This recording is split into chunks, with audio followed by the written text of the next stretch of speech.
Everyone has secrets. Some people are a lot better at hiding their secrets than others. For pro athletes, they're normally very effective at making sure no secret information gets out. Yet there are always a couple of secrets that find a way to leak to the public. Welcome back to our channel, and today we're going to be going over NBA players' secrets that they don't want you to know. Let's jump right into it. First up, Paul Pierce was stabbed, but still played. In the 2001 NBA season, Paul Pierce had a remarkable year for a mediocre Boston Celtics team. Pierce averaged 25.3 points, 6.4 rebounds, and 3.1 assists while playing around 38 minutes per game.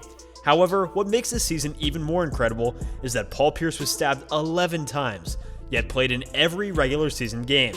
The incident occurred a few weeks before the start of the regular season outside a now shut down Baz Club in downtown Boston. According to Pierce, the altercation occurred after he struck up a conversation with a couple of women. A man approached Pierce and told him to stop talking to the women. The Celtics star forward came out and said that he wasn't even aware he was stabbed until after his adrenaline rush wore off. Pierce revealed a few years later that he suffered from depression from the incident and even carried a gun around him to help with paranoia. Pierce also claimed that the incident changed his life entirely, although you wouldn't be able to tell by his play on the court. Next up, the NBA banned Air Jordans and fined MJ every single time that he wore them. Coming out of college, Michael Jordan met with a couple of brands to try and decide who he was going to release his first shoe with. Jordan met with Converse and Adidas, but he couldn't strike a deal with either brand.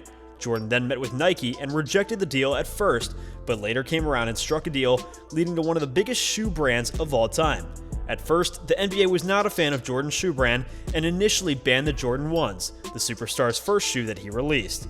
The NBA's explanation is that the shoes didn't follow the sneaker guidelines that all sneakers had to be mostly white and share the team's colors.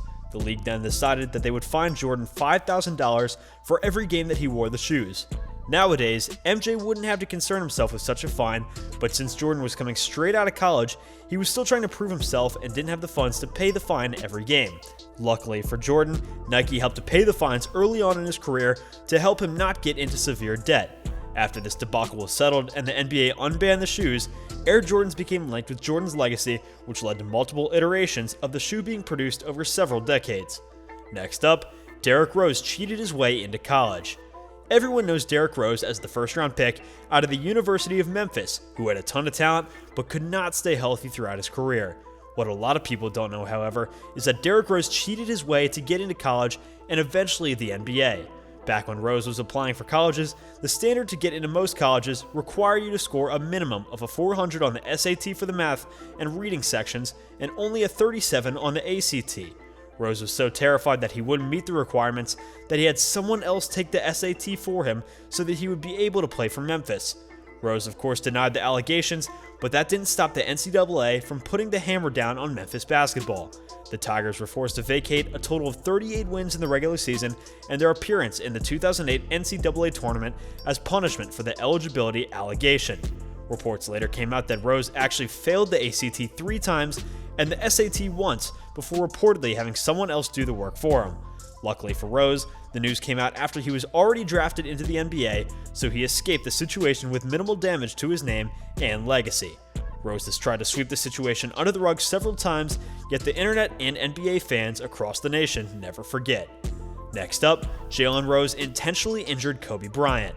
There are several unwritten rules in the NBA and other pro sports leagues. Former All-Star guard Jalen Rose has said the top unwritten rule in the NBA is to never stick a foot under an opposing player's jump shot in an attempt to injure them. However, Rose later admitted to breaking the very rule that he warned not to break. In Game 2 of the 2000 NBA Finals, the Indiana Pacers were playing the LA Lakers when young superstar Kobe Bryant went up for a jump shot. As he came down, he fell on top of Rose's foot, causing him to sprain his ankle and miss the rest of the game and Game 3. At the time of the injury, it looked like an accident with no intent. Yet years after the series was all said and done, Jalen Rose came out and admitted that he purposely stuck his foot out in an attempt to injure Kobe Bryant. Kobe ended up getting the last laugh, however, as he would secure the first of his 5 NBA titles in 6 games. There have been many secrets that NBA players or teams have been trying to hide from the rest of the world, some a lot darker than others. For the most part, being an NBA player means being in the spotlight nearly at all times, which normally leads to secrets being undercovered either during their career or sometime after. Luckily for most of the players on this list, these secrets did not end up damaging their image or their abilities. But with that, that's all the time that we have for today's video. Be sure to smash that like button, subscribe to our channel, and ring that notification bell so that you never miss a video. Thanks again for watching, and we'll see you guys next time.